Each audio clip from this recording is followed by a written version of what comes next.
Bismillahirrahmanirrahim. Assalamualaikum warahmatullahi wabarakatuh. Innal hamdalillah nahmaduhu wa nasta'inuhu wa nastaghfiruhu wa na'udzu billahi min sururi anfusina wa min sayyiati a'malina may yahdihillahu fala mudhillalah wa may yudlilhu fala hadiyalah. Asyhadu an la ilaha illallah wa asyhadu anna Muhammadan abduhu wa rasuluh. Allahumma shalli wa sallim ala Muhammad wa ala alihi wa ashabihi ajmain. Wa qala Allah ta'ala fi kitabihil karim, Bismillahirrahmanirrahim. Wal asr innal insana lafi khusrin illa alladzina amanu wa amilus solihati wa tawasaw bil haqq wa tawasaw bis sabr. Wa qala nabiyuna Muhammad Rasulullah sallallahu alaihi wasallam, innama muistu li utamima makarimal akhlaq. Sadaqallah wa sadaqa Muhammad Rasulullah sallallahu alaihi wasallam. Alhamdulillah, alhamdulillah, summa alhamdulillah. Kalimat ringan, kalimat sederhana yang sesungguhnya bisa mengundang nilai kemuliaan yang sangat besar atas orang-orang yang mengucapkannya. Karena sungguh dalam Quran surah Ibrahim ayat 7, wa ita'addana rabbukum la in syakartum la azidannakum. Hamdalah itu kalimat syukur, dan ternyata Allah Ta'ala telah menetapkan atas siapapun yang mensyukuri nikmat Allah, maka sejatinya dia akan mendapatkan banyak tambahan kenikmatan. Artinya kalau kita mendapatkan sesuatu dari makhluk, dari manusia, saya minta maaf, maka ketika kita mendapatkan dan merasakan nikmat karena diberi, maka kita akan mengucapkan terima kasih. Orang Jawa bilang matur nuwun. Itu kira-kira kalau orang yang memberi dan yang diberi itu mengucapkan terima kasih dan matur nuwun, yang memberi mengucapkan apa kira-kira? Apa kira-kira? Podo-podo, sami-sami. Itu maksimal, itu maksimal. Tapi kalau kita bisa mengucapkan itu di hadapan Allah saat ketika mendapat nikmat, saya minta maaf kalau diilustrasikan Allah kasih sesuatu dan kita merasakan itu nikmat, dan kemudian kita mengucapkan alhamdulillah, terima kasih ya Allah Ta'ala, maka apa yang terjadi kira-kira? Wa ita'addana rabbukum la in syakartum la azidannakum. Mungkin Allah akan bertanya, kau mau yang mana lagi kira-kira? Jadi artinya apa? Orang itu kalau berterima kasih kepada Allah, pasti Allah Ta'ala akan terus berikan. Allah Ta'ala akan terus bukakan itu pintu nikmat, sehingga rasa syukur itu menjadi dominan. Dan inilah sesungguhnya yang kita harapkan dalam hidup dan kehidupan ini, untuk banyak membuka akal kita, membuka ruang-ruang hati kita untuk bisa menyaksikan itu nikmat-nikmat yang telah Allah Ta'ala berikan. Memang kadang-kadang dalam kehidupan ini ada tidak nyamannya, kadang-kadang tidak ada enaknya.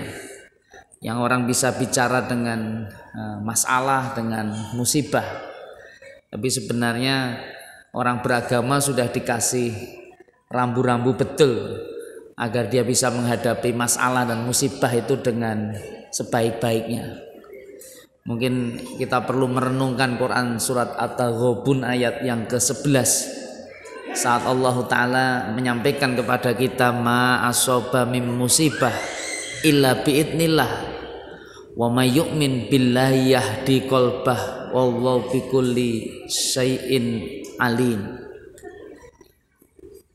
Yang pertama kali yang patut kita pahami dan mengerti betul bahwa tak ada musibah yang sesungguhnya Allah Ta'ala timpakan kepada seseorang kecuali pasti atas izin Allah. Jadi semuanya itu pasti atas izin Allah Subhanahu wa Ta'ala. Dan barang siapa yang mempercaya itu, barang siapa yang mengimani itu, mengimani tentang kuasa Allah itu, maka niscaya Allah Ta'ala akan membuka petunjuk itu atas hatinya. Allah akan membimbing hidupnya sehingga dia bisa paham dan bisa mengerti. Karena apa? Wallahu bikulli syai'in alim. Allah Maha mengetahui atas segala sesuatu. Maka keyakinan ini yang harus dipupuk betul, dipahami betul, bahwa sungguh Allah Ta'ala tidak akan pernah menjadikan hambanya ini sengsara. Allah tidak akan menjadikan hambanya mendapatkan kesempitan dan kesulitan. Yang Allah Ta'ala terus inginkan kebaikan atas kehidupan kita. Itu kalau kehendak Allah atas orang-orang beriman. Ajabali amril mukmin. Itulah yang membuat baginda Rasulullah merasa sangat takjub atas segala keadaan orang-orang beriman. Idza masathu sarra fasyakara, apabila dia mendapatkan sesuatu yang lapang maka kemudian dia bisa bersyukur. Fakana khairullah, dan itu adalah kebaikan yang sangat besar yang sesungguhnya bisa mereka terima. Wa idza massathu dzarra, dan apabila mereka itu mendapatkan kedukaan, kesulitan, fasobaro, dia bisa bersabar. Fakana khairullah, maka sesungguhnya itu juga sesuatu yang sangat baik atas dirinya. Inilah sebenarnya ada nilai-nilai yang luar biasa yang sesungguhnya Allah Ta'ala ingin ajarkan. Dan keimanan dan ketakwaan itu menjadi kata kunci yang tak pernah bisa hilang satu dengan yang lainnya. Bukankah dalam firman yang lain Quran surat At-Tolaq ayat 2 dan 3 Allah Ta'ala berfirman, wa may yattaqillaha yaj'al lahu makhraja wa yarzuqhu min haitsu la yahtasib wa may yatawakkal 'alallahi fahuwa hasbuh. Itu di penghujung At-Tolaq ayat 2 itu Allah Ta'ala sampaikan pemberitahuan betul bahwa barang siapa yang bertakwa kepada Allah, maka Allah Ta'ala akan berikan dia solusi. Jadi saya minta maaf, masalah seberat apapun, musibah sekuat apapun, itu kalau kita betul-betul bertakwa, maka pasangannya pasti ada solusi. Bukankah kalimah sangat jelas itu, fa inna ma'al usri yusra. Dalam kesulitan itu pasti ada kemudahan. Artinya itu berpasangan. Solusi itu pasti muncul atas masalah yang didapat oleh orang beriman, dan dia bisa sikapi dengan takwa. Dan tidak berhenti dengan itu. Itu kalimat berikutnya adalah wa yarzuqhu min haitsu la yahtasib. Maka orang kalau dapat masalah, dia temukan solusi, maka Allah pasti buka atau tambahkan rezeki. Dan rezekinya dari mana itu? Min haitsu la yahtasib. Min haitsu la yahtasib itu enggak pernah kau bisa pikir, enggak pernah kau bisa duga. Itu bahkan kata mufasir bahkan menyebutkan itulah sesungguhnya jenengan itu dilarang berpikir tentang konsep rezeki, karena itu bukan wilayah kita. Wilayah jenengan, wilayah kita ini hanya beramal. Urusan rezeki itu betul-betul Allah Ta'ala yang punya kewenangan. Maka kalau Anda berpikir tentang urusan rezeki, itulah yang menjadi sesuatu yang sangat berat. Sehingga kadang-kadang hidup kita ini menjadi susah, menjadi banyak problem dan masalah, itu karena kita berpikirnya sesuatu yang sesungguhnya bukan wilayah kita. Wilayah kita ini adalah ikhtiar, wilayah kita ini adalah usaha, wilayah kita ini adalah amal soleh. Itulah nilai-nilai yang ditanamkan dalam ajaran agama kita. Maka pahamilah dengan sempurna atas apa yang Allah Ta'ala akan hadirkan atas diri dan hidup kita ini. Hadirin yang dimuliakan Allah Subhanahu wa Ta'ala, kalau orang bicara juga tentang jenis-jenis musibah, maka ada ayat yang juga sangat menarik nanti untuk bisa kita buka di Quran surat Al-Baqarah ayat 155. Walanabluwannakum bisyai'im minal khauf wal ju'i wan naqsim minal amwali wal anfusi was samarat Allah Ta'ala berfirman, dan kalian pasti Allah Ta'ala akan uji itu. Dengan apa? Dengan rasa takut. Dengan rasa takut. Waju, dengan kekhawatiran, ketakutan itu urusan lapar, urusan makan, urusan kebutuhan yang sifatnya asasi dan dasar, kebutuhan pokok. Wa naqsim minal amwal, dan kemudian sudah mulai berkurangnya, sudah mulai hilangnya itu di antara kekayaan yang kita miliki. Tabungan-tabungan kita, deposito-deposito kita, mungkin asuransi-asuransi yang sesungguhnya sudah mulai menipis dengan harta dan modal yang bisa jadi mengalami krisis. Wal anfus, dan kemudian juga oleh Allah Ta'ala ketakutan itu muncul karena hilangnya orang-orang yang kita cintai dalam kematian-kematian. Wassamarot, demikian pula buah-buahan. Beberapa ahli tafsir bahkan menguraikan apa maknanya kehilangan buah-buahan ini. Itu sebagai sebuah ilustrasi yang sifatnya universal, artinya itu bisa mewakili atas semua aktivitas pekerjaan yang kita lakukan. Ada apa Ustadz? Kehilangan buah-buahan itu. Buah-buahan itu Anda sudah menanam pohonnya, Anda sudah menyiangi, memupuk dia, memelihara dia. Pohon itu tumbuh dengan baik dan tinggal mendapatkan buah. Anda tinggal panen, tiba-tiba diambil orang, dicuri orang. Atau dalam ilustrasi lain bisa jadi Anda sudah kerjakan itu proyeknya, pesanannya sudah Anda penuhi, itu tinggal mendapat pembayaran, ternyata ceknya kosong. Kira-kira itu musibah nggak kira-kira itu? Sedih nggak kira-kira? Hadirin yang dimuliakan Allah Ta'ala, kalau ditanya tentang kisah-kisah musibah itu memang sesuatu yang sangat menyedihkan. Tetapi ketika pertanyaan ditanyakan dan milih kira-kira yang paling berat musibah yang mana itu? Kehilangan harta ataukah kehilangan jiwa kira-kira? Kehilangan apa? Kehilangan jiwa, kematian. Ini menjadi sesuatu misteri sampai hari ini. Banyak kaum muslim yang tidak paham tentang peristiwa mati. Makanya wanaksim minal amwal itu juga dianggap sesuatu yang menakutkan. Tetapi Allah Ta'ala ingin menyampaikan di puncak ujung ayat Al-Baqarah 155 itu dengan kalimat wabasiris sobirin. Kasih kabar gembira untuk orang-orang yang sabar. Jadi ternyata ujian itu menjadi sesuatu yang luar biasa, karena otomatis akan menjadikan Anda hamba Allah yang sangat dekat dengannya, senantiasa disertainya. Kenapa? Karena tiba-tiba Allah Ta'ala hadirkan nilai-nilai kesabaran atas hidup kita. Siapa mereka? Alladzina idza asobathum musibah qalu inna lillahi wa inna ilaihi rajiun. Yaitu hamba-hamba Allah yang apabila mendapatkan musibah, dia bisa mengucapkan kalimat istirja. Apa itu kalimat istirja? Inna lillahi wa inna ilaihi rajiun. Semuanya itu berasal dari Allah dan akan kembali kepada Allah Subhanahu wa Ta'ala.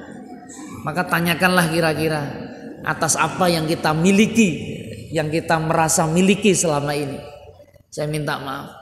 Mungkin kalau orang berbicara tentang tempat tinggal, Anda punya rumah, Anda punya kebun, sertifikat atas nama Anda, atas nama kita, itu milik kita enggak sejatinya? Milik kita tidak? Bukan Ustadz, itu amanah dari sisi Allah Subhanahu wa Ta'ala. Kalau ditanya tentang istri yang mungkin menunggu di rumah atau bahkan diajak di majelis ilmu hari ini, anak-anak yang juga kemudian diajak bersama-sama, walaupun akte itu sah istri atau suami Anda, saya minta maaf, karena punya akta perkawinan, surat nikah atau akta kelahiran, itu jelas-jelas anak dari Anda dan pasangan Anda, itu milik Anda enggak kira-kira? Saya minta maaf, itu semuanya amanah saudaraku.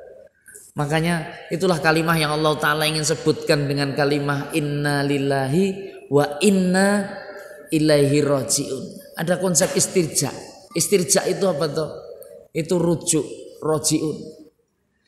Dalam bahasa Arab, saya minta maaf, kematian. Jadi istilah mati atau meninggal itu ternyata ada beberapa kosakata. Jadi ada yang menarik dalam Al-Quran ini. Ada berapa Ustadz? Ada 4 kosakata ketika Allah Ta'ala ingin menggambarkan sesuatu yang disebut mati itu. Karena kita kadang-kadang tidak punya ilmunya sehingga tidak banyak dari kosakata itu yang kita pahami dengan sempurna. Maka petang ini kalau boleh diizinkan saya ingin menerangkan itu. Mudah-mudahan bisa menambah wawasan dan wacana kita dalam kehidupan.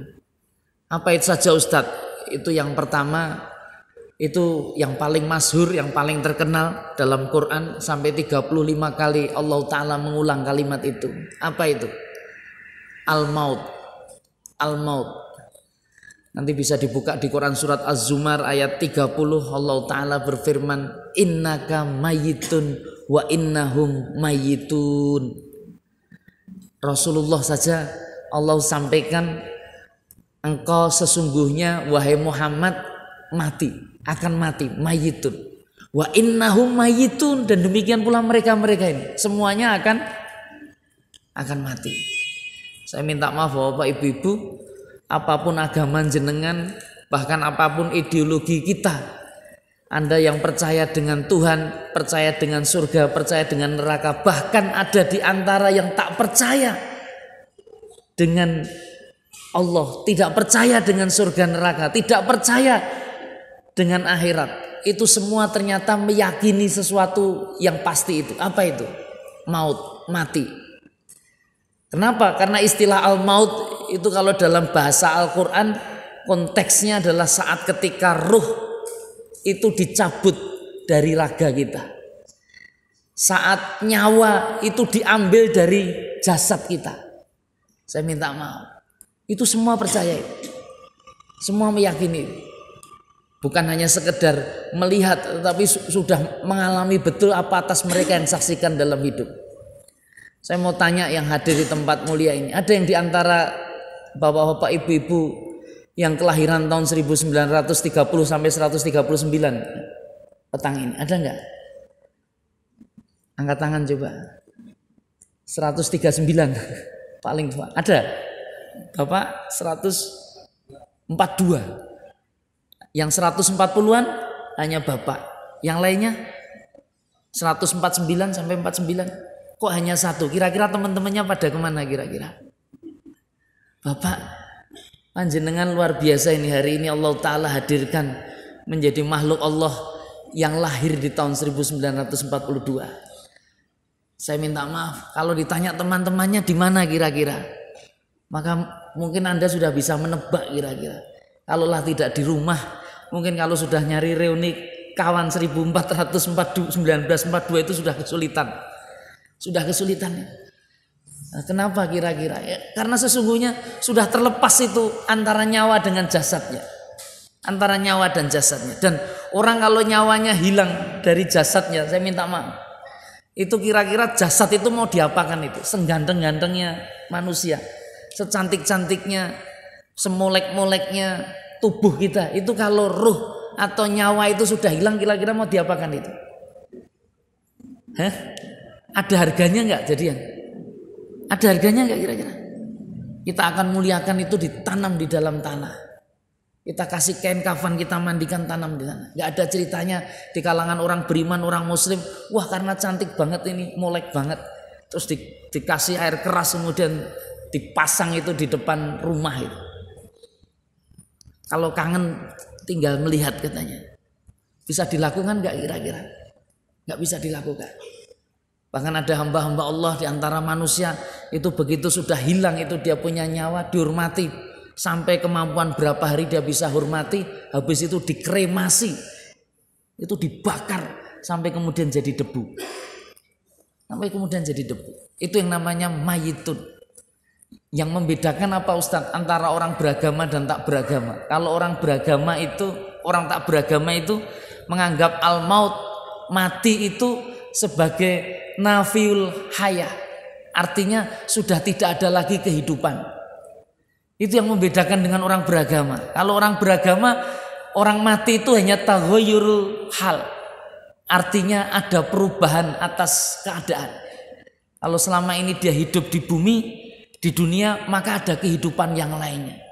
Tetapi orang tak beragama, saya minta maaf, orang ateis, dia betul-betul merasakan betul orang mati itu sudah selesai. Makanya kerja-kerja keras yang mereka lakukan itu bagaimana manusia itu bisa umurnya menjadi sangat panjang. Itu sempat geger itu dokter-dokter Israel bahkan yang kemudian memprotes. Pernah itu muncul dalam sebuah sidang di PBB sana. Karena apa? Karena menganggap ada satu negeri dan itu negeri orang komunis China. Saya minta maaf. Tapi itu fakta, itu nyata. Kenapa dokter-dokter itu memprotes? Dokter-dokter di negeri yang tak beragama ini, tak punya Tuhan ini, itu ternyata banyak memakai dan menggunakan organ-organ tubuh manusia yang masih muda-muda atas dasar kesalahan politik dan seterusnya, dia dieksekusi dan seterusnya. Kemudian organ-organnya yang masih muda-muda itu diambil untuk apa kira-kira? Itu yang tua-tua itu. Tapi para pemimpin mereka, karena mereka ini kan menuhankan manusia sesungguhnya. Itu para pemimpin-pemimpin mereka itu kemudian turun mesin. Jadi jantungnya ganti sing enom, ginjale ganti sing enom. Tapi kira-kira umurnya tambah dawa napa mboten kira-kira. Nah, itu makanya dalam Al-Qur'an ada penjelasan kedua setelah al-maut itu, setelah kematian. Apa itu Ustadz? Disebut dengan ajal. Tahu ajal? Ajal itu apa? Hah? Ada yang tahu ajal? Ajal itu berulang 21 kali dalam Al-Quran. Kalau orang cerita sudah datang ajal, saya minta maaf, itu Anda tidak bisa memajukannya, juga tidak bisa pernah mengundurkannya. Maksudnya ajal apa itu? Hah? Apa? Saya minta maaf.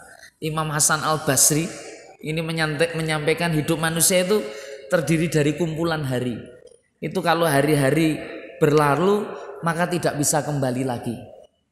Kemudian diilustrasikan, disarahkan itu seperti orang membaca buku. Pernah membaca buku?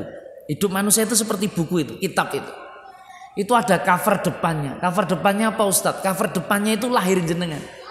Bapak tadi 1942 cover depannya. Saya minta maaf itu bukunya sudah tebal sekali dibanding yang lainnya ini. Sudah tebal sekali, halamannya sudah banyak sekali. Ini sampai sudah 2022. Jadi sudah hampir 80-an. Barakallah, sudah 80 itu. 80. Saya mohon maaf, ajal itu cover belakang. Karena semua buku itu pasti tutup. Ada yang disebut, saya minta maaf, itu dengan jatuh tempo. Tahu jatuh tempo? Nah, jatuh tempo. Itu kalau sudah jatuh tempo ya sudah selesai hidup seseorang. Dan saya minta maaf, Anda nggak perlu protes. Kok kenapa kok buku saya tipis misalnya? Umur apa istilahnya? Usia saya kok pendek, dia usianya kok panjang. Ini cucunya malah umur 20 wis mati, kok kakek era mati-mati kadang-kadang gitu. Nggak bisa seperti itu. Karena urusan yang paling penting ketika Allah Ta'ala berikan kehidupan itu wal asr innal insana lafi usrin illa illalladzina amanu wa amilus solihati wa tawassaw bil haq wa tawassaw bis sabr. Apa yang dimaknai dengan al-asr itu? Al-asr itu rentang waktu demi masa. Demi masa. Bagaimana Anda memanfaatkan masa itu?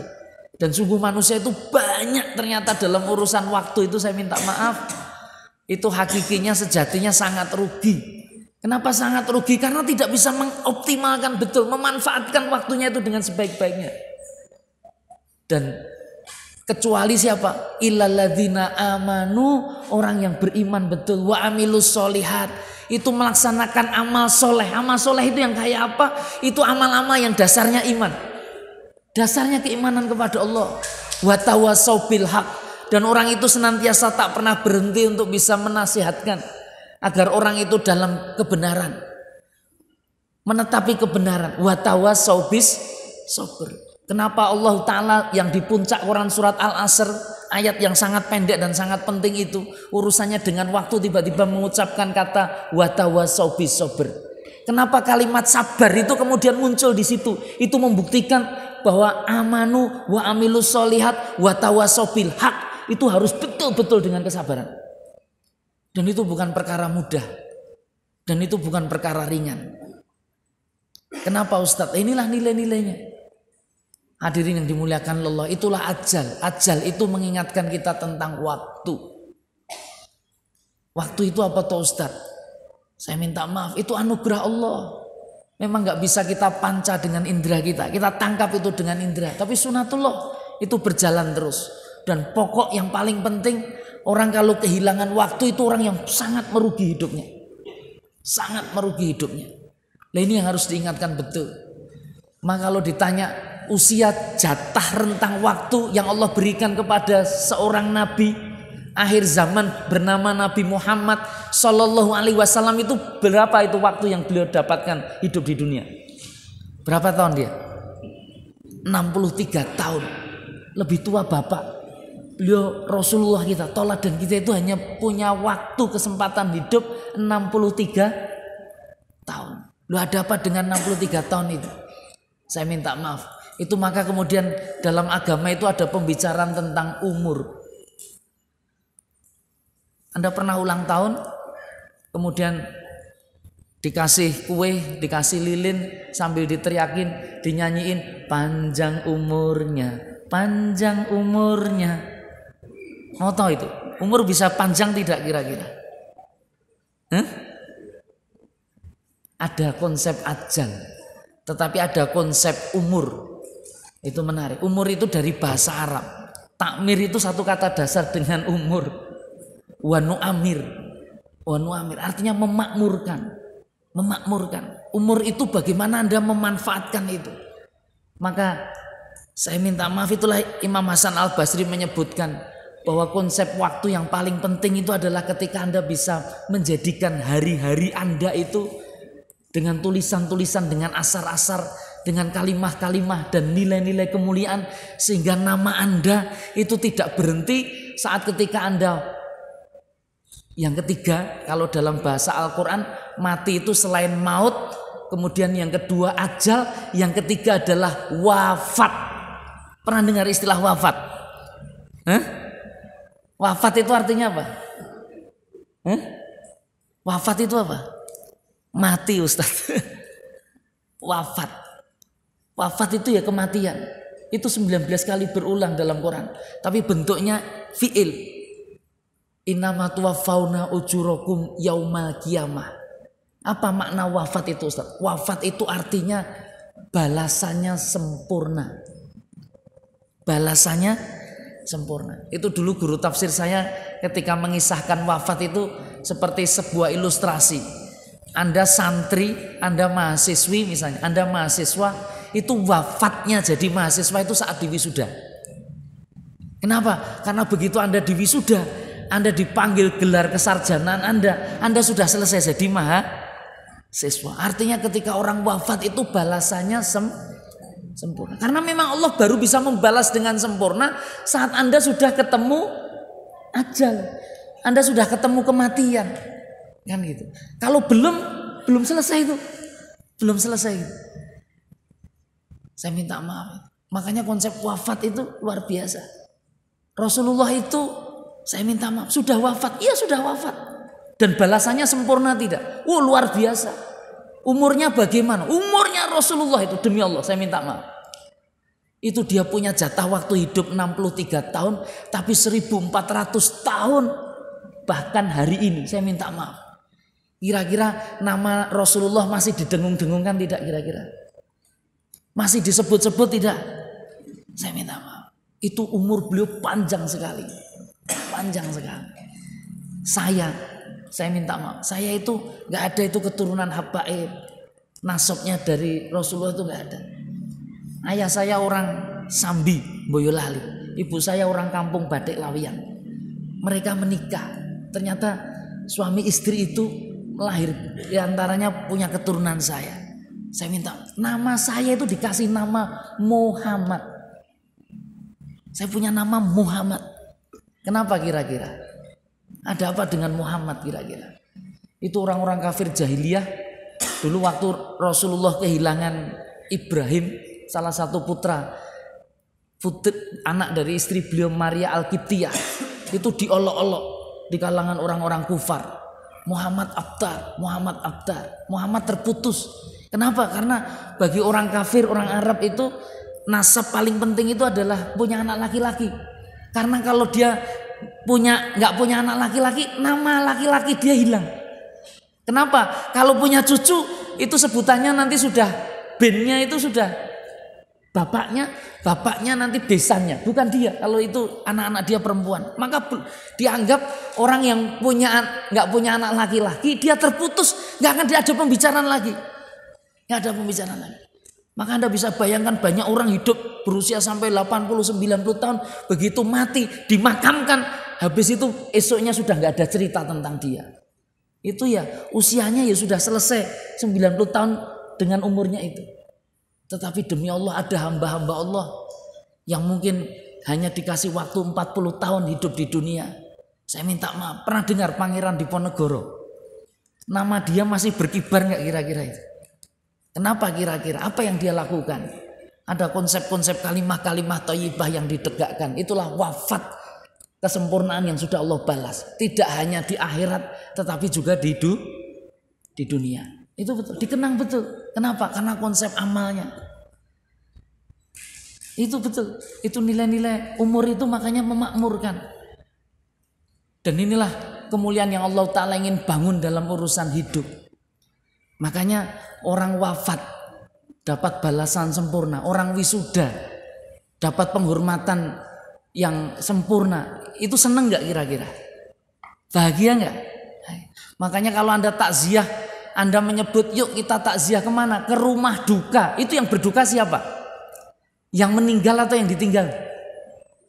Hah? Yang meninggal atau yang ditinggal? Jadi yang meninggal itu sudah sempurna itu. Dunia itu adunya asisnul mukminin. Dunia itu hakikinya berat itu atas orang beriman.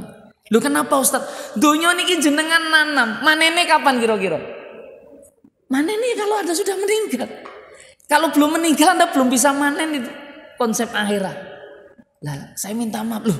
Aslinya bagaimana ini Ustaz? Saya tanya serius kepada yang hadir di tempat ini. Anda ini sejatinya penduduk mana kira-kira? Hah? Anda ini asli penduduk mana? Hah?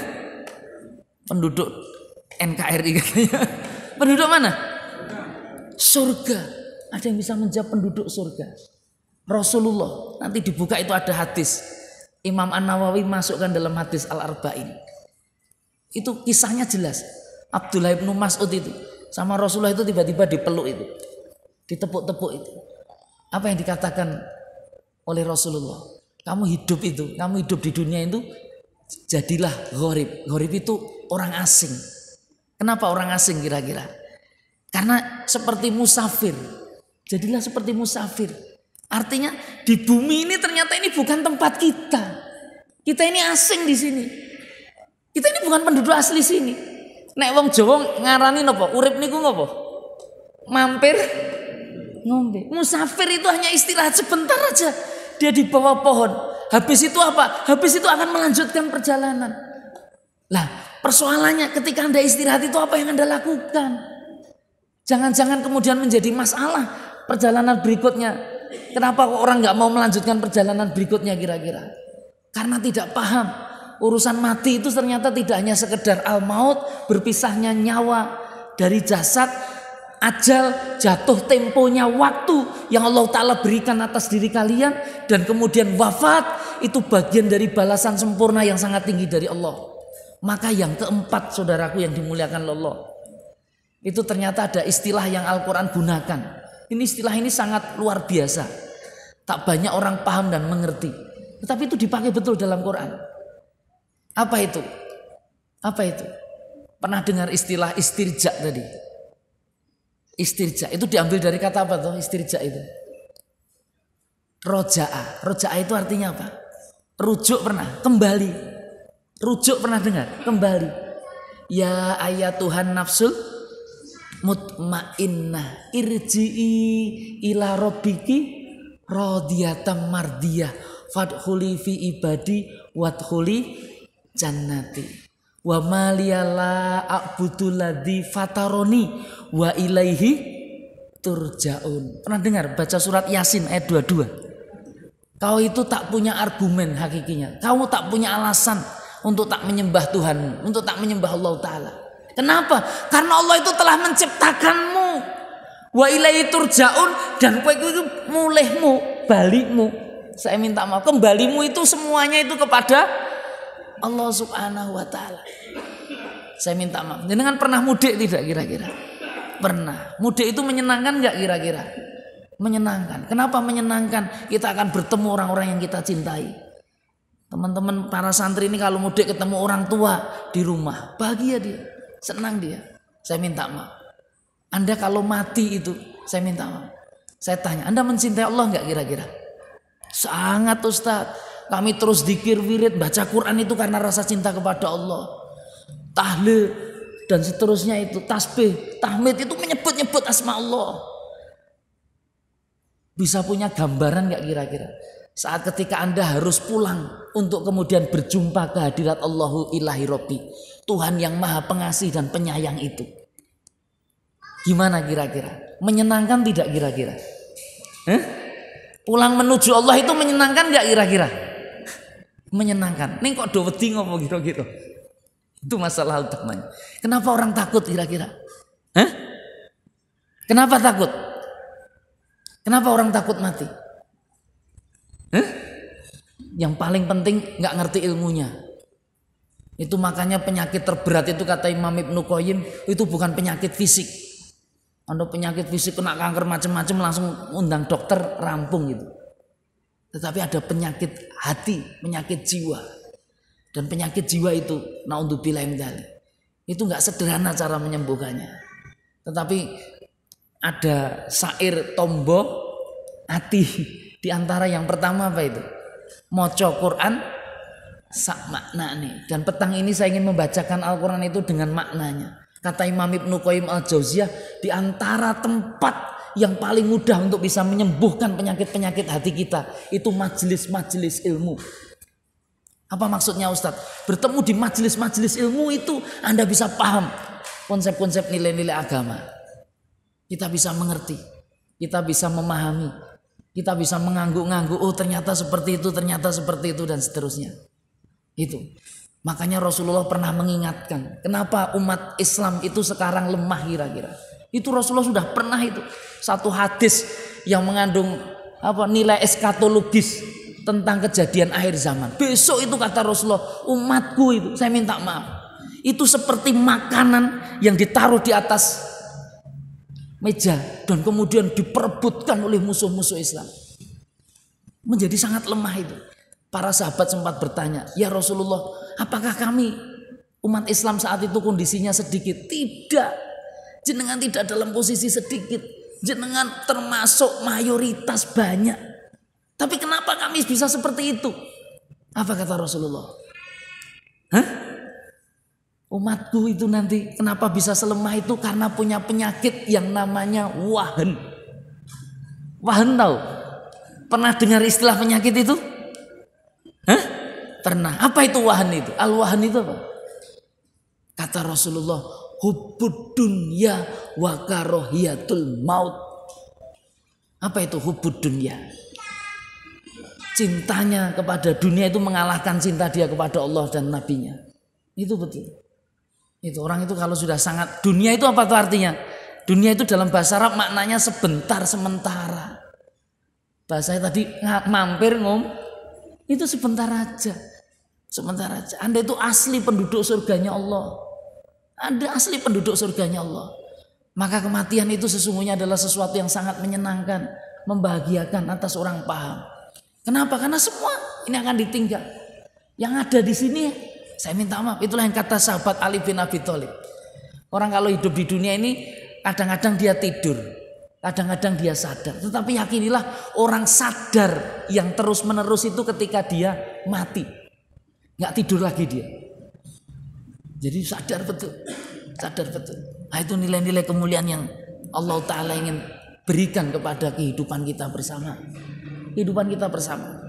Nah, ini. Dan kemudian apa? Wa karahiyatul maut. Kenapa sangat benci dengan mati? Kenapa sangat benci dengan mati? Karena dia tidak pernah tahu jalannya sesungguhnya. Habis mati itu mau kemana? Katanya pulang Ustadz. Pulang kemana? Ke Wonogiri. Loh, arahnya kok ke utara dari Solo. Ketemu Wonogiri nggak kira-kira? Nggak ketemu. Kenapa pada takut untuk pulang?